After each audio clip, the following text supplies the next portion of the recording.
오늘 함께 보실 말씀은 신명기 7장 우리 1절에서 11절까지의 말씀입니다. 오늘은 제가 찬양 인도하고 설교하고 기도 인도까지 오늘 제가 다 합니다.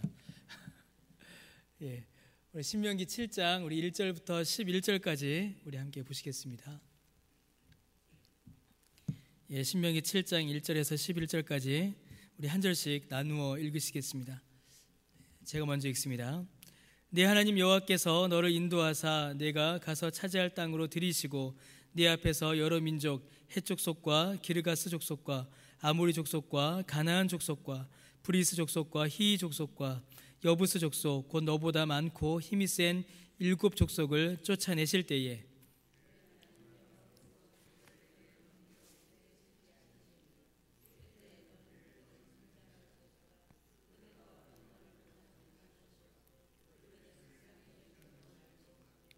또 그들과 혼인하지도 말지니 내 딸을 그들의 아들에게 주지 말 것이요 그들의 딸도 내 며느리로 삼지 말 것은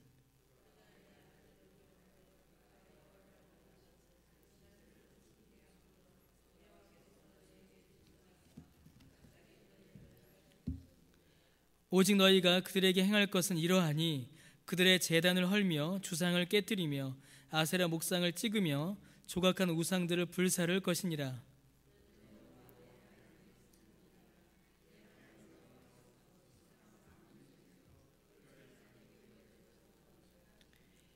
여호와께서 너희를 기뻐하시고 너희를 택하심은 너희가 다른 민족보다 수요가 많기 때문이 아니니라. 너희는 오히려 모든 민족 중에 가장 적으니라.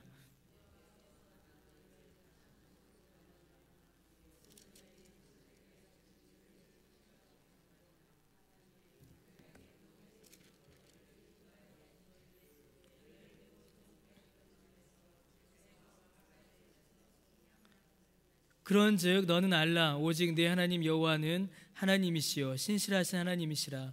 그를 사랑하고 그의 계명을 지키는 자에게는 천대까지 그의 언약을 이행하시며 인애를 베푸시되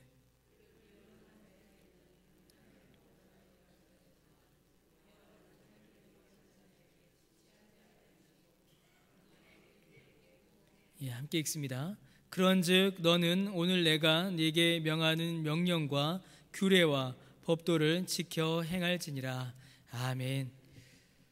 이제 이스라엘 백성들이 이제 가나안에 들어가게 됐습니다. 가나안에 들어가는 이스라엘 백성들이 지켜야 하는 가장 중요한 명령은 하나님을 사랑하는 것이었습니다. 이에 대하여 신명기 6장 4절에서 9절에 하나님께서는 모세를 통하여서 명확하고 또 분명하게 이스라엘 백성들에게 알려주셨습니다. 이제 가나안 땅으로 들어가는 이스라엘 백성들은 하나님을 사랑하며 하나님의 말씀을 순종하며 또 후손들에게 가르치면 됩니다. 더욱이 이 길은 복받는 길이다라고 하나님께서는 분명하고 명확하게 말씀해 주셨습니다. 하나님께서 이스라엘을 괴롭히거나 무거운 짐을 지우기 위하여 말씀하신 것이 아니라 이스라엘 백성들이 가나안 땅에서 복을 누리게 하시려고 하나님께서는 이 말씀을 주신 것이었습니다. 그러나 이대로 사는 것은 사실 쉬운 일이 아니었습니다.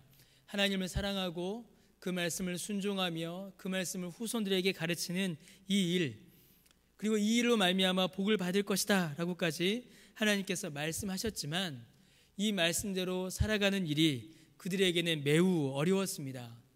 왜냐하면 그들의 눈앞에 벌어지는 현실은 녹록지가 않았기 때문이죠. 이스라엘 백성들이 가나안에 들어가서 그들이 맞이했던 현실은 참 힘든 현실이었습니다.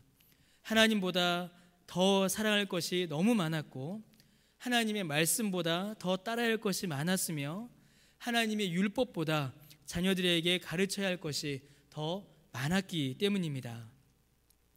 여러분, 이스라엘 백성들이 가나안에 들어가서 맞닥뜨린 현실은 하나님과 하나님의 말씀을 그들의 삶의 최우선에 두기에 매우 어려운 상황이었습니다. 오히려 다른 것들을 우선할 수밖에 없는 그런 상황들이 그들 앞에 놓여져 있었습니다. 그래서 이스라엘 백성들은 이제 적당한 선에서 타협점을 찾기 시작했습니다. 여기서 여기까지는 하나님의 말씀을 따르고 여기서부터 여기까지는 가나안의 풍습을 따르기로 그들이 타협점을 찾기 시작했습니다. 그래서 그들은 세상과 하나님을, 우상과 하나님을 동시에 섬기는 그런 잘못을 범하고 말았습니다. 결국 그러한 잘못은 이스라엘이 가나안에 들어갔었던 그 초기 모습, 여호수아죠. 그 이후에 사사기, 사무엘, 열왕기 시대까지 계속적으로 이스라엘을 괴롭히는 아주 가시 같은 그런 일이 되고 말았습니다. 여러분, 이스라엘 민족이 가나안에 들어와서 하나님의 말씀을 최우선으로 할 수 없었던 매우 중요한 이유 중에 하나는 바로 우상 때문이었습니다. 그들이 가나안에 들어가서 보았던 것은 수많은 우상들이었습니다. 여러분, 우리는 우상이라고 하면 어떤 신상들이나 조각상들을 먼저 생각하게 됩니다.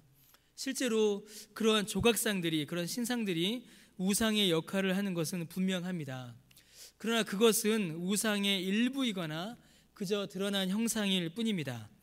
여러분, 우상은 단순히 눈에 보이는 어떤 조각상이나 어떤 형상, 그 이상의 의미를 가집니다.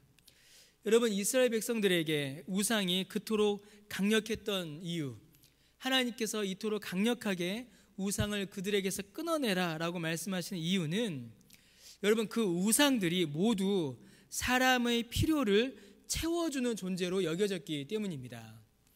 여러분, 우상에 대해서 학자들이 뭐라고 말하냐면요, 사람이 필요한 수만큼 우상이 있다라고 이렇게 설명을 합니다.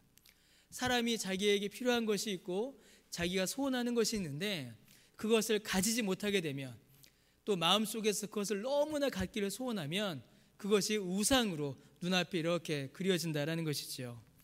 그래서 여러분, 이 고대 근동지방에 있었던 우상들은 저마다 맡은 역할들이 있었습니다. 저마다 전문적으로 이렇게 들어주는 소원들이 있었습니다. 어떤 우상은 농사의 소원을 들어주었고, 어떤 우상은 전쟁을, 어떤 우상은 다산을, 어떤 우상은 날씨를, 그러니까 사람의 필요에 따라서 우상은 만들어지고 생겨났고 사람들은 그 우상을 섬겼던 것입니다.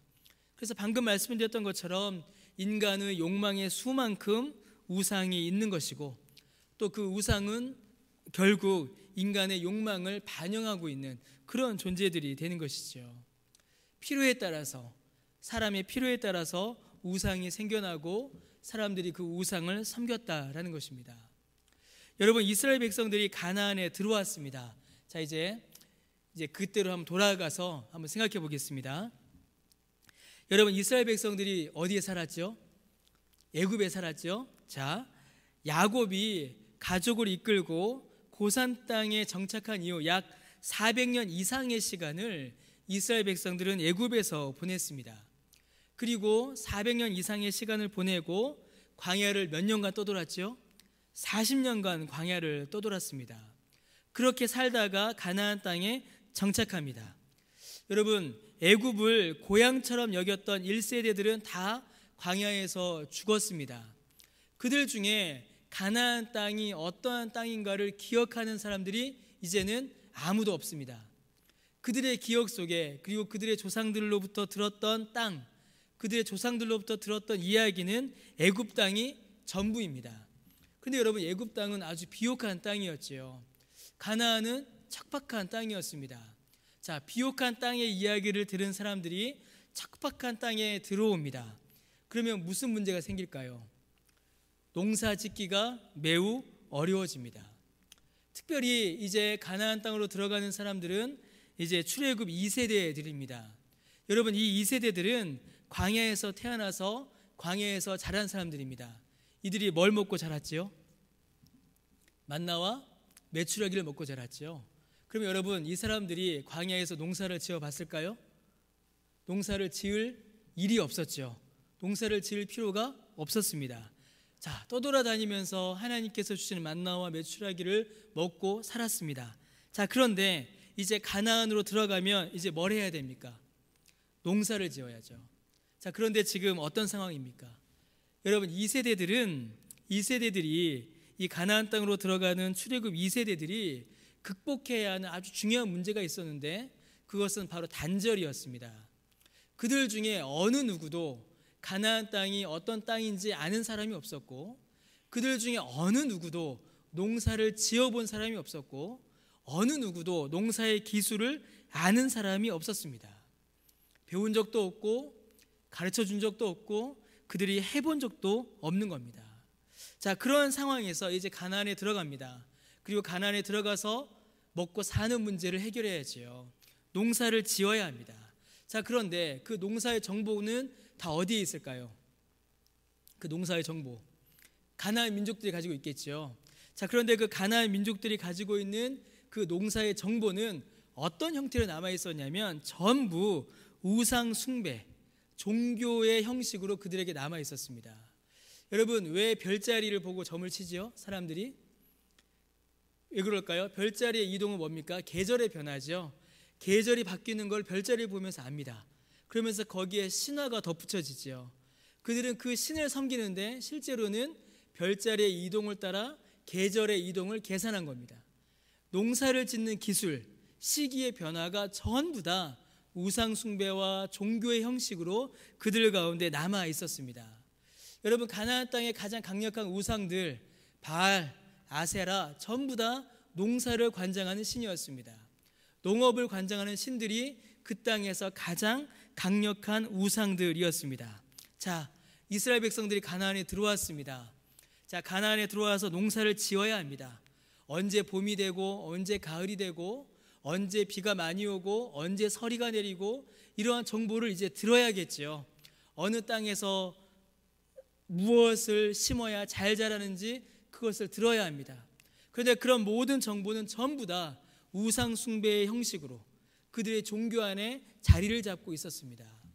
그러면 여러분, 이스라엘 백성들이 먹고 살기 위해서는, 이 농사 문제를 해결하기 위해서는 어떻게 해야 될까요? 이미 답이 다 나왔죠. 우상 숭배를 해야 합니다. 우상 숭배의 문화 안으로 그들이 들어가야 했습니다. 그래야 정보를 얻을 수 있었습니다. 설이 내릴 때 씨앗 뿌리면 안 되잖아요. 비가 많이 오는데 그때에 농사를 잘못 지으면 안 되잖아요. 좋은 때, 좋은 환경을 알기 위해서는 이스라엘 백성들은 우상 숭배의 문화 안으로 들어가야 했습니다. 먹고 사는 문제가 당장 그들 앞에 놓여 있었고, 이를 해결하기 위해서 가장 빨리 이 문제를 풀기 위해서는 가나안 민족들의 그 문화 안으로, 그리고 그 문화를 받아들이는 것이 이스라엘 민족들에게는, 이스라엘 사람들에게는 가장 필요한 일이었습니다. 자, 그런데 하나님께서 뭐라고 말씀하시나요? 모든 우상 숭배를 멸하라 라고 말씀하십니다. 실제로는 이거 단순히 종교의 문제가 아니었습니다. 먹고 살기 위해서는 이걸 해야 하는데 하나님께서는 그거 하지 말라라고 말씀하시는 겁니다. 자, 그런데 오늘 이 신명기 7장에 보면은 단순히 우상 숭배만 하나님께서 금하시는 것이 아닙니다. 하나님께서는 우상 숭배만이 아니라 이방인과의 결혼도 지금 하나님께서는 금하고 계십니다. 여러분, 이스라엘 민족들이 이제 가나안으로 들어갑니다. 근데 하나님께서 그 땅의 민족들과 전쟁을 하고 싸우라고 명하십니다. 여러분, 전쟁이 좋으십니까? 아니면 평화가 좋으십니까? 여러분, 어느 게 좋으세요? 전쟁이 좋으세요? 평화가 좋으세요? 평화가 좋잖아요. 평화가 좋은 거 아닙니까? 평화가 좋지요. 여러분, 이스라엘 사람들이 광야를 몇 년 또 돌았다고요? 40년을 또 돌았습니다. 이스라엘 사람들은 광야를 40년 동안 또 돌면서 그들은 지쳐 있었습니다. 그리고 그들이 광야로 들어올 때까지도 이미 그들은 많은 전쟁을 치루었습니다. 그리고 와서 보니 가나안의 7 족속이 여러분 만만했을까요? 절대 만만하지 않았죠. 이스라엘 민족은 광야를 40년간 떠돌던 사람들이고, 가나안 7 족속은 그 땅에서 수천 년간 살면서 자기들의 성도 짓고 자기들의 군사도 만들고 그렇게 버티며 살던 사람들입니다. 결코 쉬운 상대들, 결코 만만한 상대들이 아니었던 것입니다. 자, 그러면 어떻게 될까요? 약한 자가, 약한 세력이 그 안으로 들어가야 합니다. 그러면 전쟁을 하는 것보다는 뭐가 좋지요? 평화가 낫지요. 평화가 나은 겁니다. 여러분, 이스라엘 사람들이 손쉽게 그리고 빨리 가나안에 정착하기 위해서는 농경 기술만, 농사만 필요한 것이 아니었습니다. 그들의 정착을 방해하지 않고 그들을 그렇게 공격하지 않기 위하여서 가나안 민족들과 평화를 맺는 일이 그들에게 필요했습니다. 자, 여러분, 그렇다면 고대 사회에서 다른 민족과 다른 나라와 이 평화를 맺을 수 있는 가장 손쉬운 방법이 뭐였을까요? 혼인이었습니다. 결혼이었죠. 그래서 솔로몬이 그렇게 많이 결혼을 했죠. 다른 나라와 다른 민족들과 혼인을 통해서 평화를 이렇게 만들었습니다. 자기 딸이 가 있고 자기 아들이 가 있는데 그것을 공격하기는 쉽지가 않기 때문이죠. 그래서 여러분, 이스라엘 백성들 역시 가나안 땅에 들어가서 가나안 사람들과 혼인을 하려고 했던 것입니다. 이게 단순히 남녀 간의 결혼의 문제가 아닌 것이지요. 어떻게 하면 그 땅에 좀 더 편안하게 정착하고 어떻게 하면 그 땅에 빨리 자리를 잡을 수 있을까? 그 고민의 답이 뭐였냐면 결혼이었던 것입니다. 그 편이 전쟁을 하는 것보다는 더 유리했고 더 효과적이고 더 쉽게 가나안 땅에 정착할 수 있었기 때문입니다. 여러분, 하나님께서 오늘 신명기 7장을 통하여서 이스라엘에게 금지하시는 것들은 하나같이 이스라엘이 가나안에서 살아가는 데 있어 필요한 것들이었습니다. 그들이 먹고 살기 위해서는 농사를 지어야 했고 농사를 지으려면 우상의 문화를 받아들여야 했습니다. 안 그래도 노동력이 부족했습니다. 힘도 모자랐고 지쳐 있었습니다. 그러면 전쟁하지 않고 서로 피 흘리지 않고 그 땅에 잘 정착하기 위해서 이방인들과 결혼도 해야 했습니다. 여러분, 이 두 가지의 방법은 어느 시대 그리고 어느 누가 봐도 새롭게 정착하는 공동체가 할 수 있는 조치를 그들이 취하려고 했던 것입니다. 많은 역사를 봐도 새롭게 시작하는 민족들은 주변 나라들과 다 이렇게 관계를 맺었고 그렇게 자리를 잡았고 그렇게 성장해 갔습니다. 다 하는 걸, 다른 나라들이 다 하는 걸 이스라엘 민족들도 하고 있는 것입니다. 그런데 하나님께서는 이를 허락하지 않으십니다. 왜냐하면 그것은 하나님의 방법이 아니기 때문입니다. 그렇게 할 경우에 하나님을 잊어버릴 것이 분명하기 때문입니다. 그들이 우상의 문화를 쫓아갈 때에 우상을 숭배할 것이며 그들이 이방인들과 혼인을 하게 되면 하나님의 자녀라는 그 정체성을 잃어버릴 것이 너무나 분명하기에 하나님께서는 그걸 막고 계신 것입니다. 사랑하는 성도 여러분, 하나님께서 지금 무턱대고 이스라엘에게 우상 숭배와 이방인과의 혼인을 금하신 것이 아닙니다. 하나님께서는 분명히 그들에게 복을 약속하셨습니다. 우상을 섬기지 않아도 이방인들과 결혼하지 않아도 이스라엘이 가나안에서 복을 누리며 살게 될 것을 하나님께서는 약속해 주셨습니다. 우상에게 매달리지 않아도 이방인들과 거짓 평화를 그렇게 구걸하지 않아도 하나님의 자녀답게 복을 누리며 살 수 있다라고 하나님께서는 약속해 주셨습니다. 그러나 이스라엘은 그 약속을 믿지 못하였습니다. 심지어 하나님께서는 이 싸움의 승리도 보장해 주셨습니다. 1절과 2절 말씀해 보시면 이스라엘 백성들을 인도하신 분도 하나님이시고 그 가나안 7족속을 쫓아내는 분도 하나님이시고 그들을 진멸하실 분도 하나님이시다라고 말씀하십니다. 곧 이 전쟁은 하나님의 전쟁이니 이스라엘은 그저 하나님을 믿고 순종하면 된다라고 하나님께서는 말씀하십니다. 그런데도 불구하고 이스라엘은 이 약속을 믿고 따르지를 못하고 있는 것입니다. 성도 여러분, 우리가 이스라엘 향하여서 믿음이 없다, 하나님의 약속도 믿지 못하는 사람들이다 라고 우리가 비난하기가 쉽습니다. 그러나 여러분, 우리 중에 어느 누구도 장담할 수 없습니다. 여러분, 우리의 모습을 만약에 비추어 본다면, 이렇게 비추어 보면 우리도 이스라엘 사람들과 별반 다르지 않습니다. 여러분, 제가 쭉 설명드렸듯이 이스라엘이 뭐 특별한 이유가 아니었습니다. 정말 쉽게 말씀드리면 먹고 살려다 보니까, 그들 앞에 놓여져 있는 환경에서 어떻게 버티려다 보니까 그들이 그렇게 할 수밖에 없었습니다. 여러분, 우리는 어떻습니까? 우리의 모습도 사실은 크게 다르지 않은 것을 보게 됩니다. 여러분, 우리도 이스라엘이 받았던 약속을 동일하게 받았습니다. 오히려 우리는 더 분명하게 받았지요. 그 약속의 실체이신 예수 그리스도를 우리는 믿음으로 받아들였기 때문입니다. 오히려 우리는 이스라엘 민족들보다 더 분명한 약속을 우리는 받았고 그 실체를 소유하고 있습니다. 그러나 여전히 우리는 이 믿음의 싸움에서 뒤로 물러날 때가 많이 있습니다.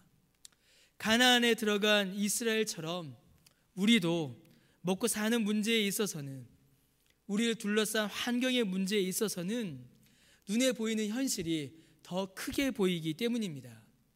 하나님의 약속보다 눈에 보이는 농사 기술이, 하나님의 말씀보다 귀에 들리는 이방인의 그런 유혹이 더 크게, 더 먼저 우리 눈에 보이고 우리의 귀에 들리기 때문입니다. 세상 사람들이 모두가 쫓아가고 세상 사람들이 모두가 옳다라고 여기는 그 세상의 원리가 지금 오늘도 우리의 삶을 좌우하기 때문입니다. 그래서 우리가 넘어지고 뒤로 물러나고 우리가 실패할 때가 많이 있지요. 사랑하는 성도 여러분, 그래서 오늘을 살아가는 우리에게도 이 1절과 2절의 말씀이 너무나 필요합니다. 우리가 처한 현실들도 만만하지가 않습니다. 우리에게서 하나님의 자리를 빼앗으려는 것들이 너무나 많습니다. 때로는 달콤한 유혹으로 다가오기도 하고 때로는 심각한 공격과 시험으로 다가오기도 합니다. 하나님을 의심하게도 하고 하나님을 무시하게 하며 하나님의 약속은 저 뒤편으로 밀어놓게 만듭니다. 하나님께서는 말씀하시죠. 우상을 섬기지 않아도 내가 너희들 먹고 살게 해주겠다라고 말씀하십니다. 이방인과 혼인하지 않아도 그 땅에서 자리를 잡을 수 있게 하겠다라고 하나님께서 약속해 주십니다. 그럼에도 불구하고 이스라엘 민족도 우리도 세상의 사람들이 먼저 눈에 들어옵니다. 사랑하는 성도 여러분, 우리는 우리의 이 믿음의 싸움이 하나님의 손에 있다는 것을 꼭 기억해야 합니다. 왜냐하면 여러분 7절 말씀 때문입니다. 7절 말씀에 보시면 우리를 가리켜서 뭐라고 말씀하십니까? 이스라엘 민족을 가리켜서요. 하나님께서 이스라엘 민족을 가리켜서 모든 민족 중에 가장 적다라고 하나님께서 말씀하십니다. 이스라엘 민족의 실체가 뭐였냐면 가장 적은 민족이었습니다. 수도 적고 힘도 적고 자기의 힘으로는 그 가나안 땅에서 살아갈 수 없는 존재가 바로 그들이었습니다. 그리고 그들의 믿음도 적었습니다. 사랑하는 성도 여러분, 우리도 사실은 그와 같습니다. 우리도 이스라엘 민족과 다를 바가 없지요. 우리도 가장 적은 사람들입니다. 힘도 적고 능력도 없고 지혜도 없습니다. 우리의 힘으로는, 우리의 능력으로는 세상에 맞서 싸워 이길 힘이 우리에게는 너무나 부족합니다. 그래서 여러분, 우리에게 필요한 게 뭘까요? 은혜가 필요합니다. 그래서 우리에게는 은혜가 필요합니다. 주님만을 붙잡고 나아갈 수 있는 그 믿음이 주님의 은혜 가운데 우리에게 주어져야 합니다. 이 말씀을 믿고 이 말씀대로 살아갈 수 있는 힘, 그것은 오직 하나님의 은혜밖에 없습니다. 세상이 우리를 유혹할 때에, 세상이 우리를 공격할 때에 너무나도 쉽게 흔들리고 무너지는 우리의 이 믿음을 주께서 붙들어 주시는 그 은혜 말고는 우리가 이 땅에서 이겨낼 힘이, 이겨낼 능력이 우리에게는 없기 때문입니다. 사랑하는 성도 여러분, 이제 지금 목사죠. 목사다 보니까 이런저런 상담도 하고 신방도 하고 이런 일들이 많이 있습니다. 근데 저는 이제 상담이나 신방을 이렇게 할 때 예전보다 이제 더 어려워졌어요. 더 어렵습니다. 예전에 전도사 때는 이렇게 또 상담을 하면은 또 뭐 청년들이고 또 학생들이었으니까 좀 더 쉽게 제가 말했을 수도 있습니다. 그때 누가 상담하거나 청년들이 물어보면은 탁탁탁 말했습니다. 예, 목사님 어떻게 할까요? 야, 이렇게. 목사님 제가 힘든데요. 뭐가 힘들어? 이렇게 얘기했습니다. 목사님 제가 어떻게 해야죠? 그것도 못해. 제가 탁탁탁 아니 이 책 읽어 이러면서 성경 펴 탁탁탁 이렇게 얘기를 했습니다. 그런데 이제 시간이 갈수록 이게 상담이 이제 어려워집니다. 시간이 갈수록 어려워져요. 왜 이렇게 어려워지나? 그러니까 제가 처음 사역을 시작했을 때 제가 보았던 세상의 크기보다 지금 보는 세상의 크기가 그때보다 조금 더 커진 것 같습니다. 그때는 뭐 27, 25의 세상을 봤다면 지금은 그래도 이제 40이 넘었으니까요. 40이 넘은 이제 세상을 이제 보게 되는 거죠. 시간이 지날수록, 죄송합니다. 제가 나이 이야기해서 죄송한데, 한 살 먹을수록 한 살만큼 세상이 더 넓어지는 것이 아니라 한 살 먹을수록 한 10살, 20살만큼 세상이 더 넓어지는 것 같습니다. 그 세상을 바라보면은 그 안에서 우리가 맞닥뜨리는 문제가 얼마나 크고 얼마나 힘든가를 이제 조금씩 더 보게 됩니다. 얼마나 힘드실까, 얼마나 어려우실까, 그 문제가 얼마나 곤란할까, 그런 것들이 이제 보이게 되는 거죠. 그러다 보니까 이제는 누가 이제 청년이든 뭐 청소년이든 어른이든 누구든지 와서 저에게 무언가를 이야기하실 때에 이렇게 하십시오, 이게 맞습니다 라는 말이 잘 안 나와요. 잘 안 나옵니다.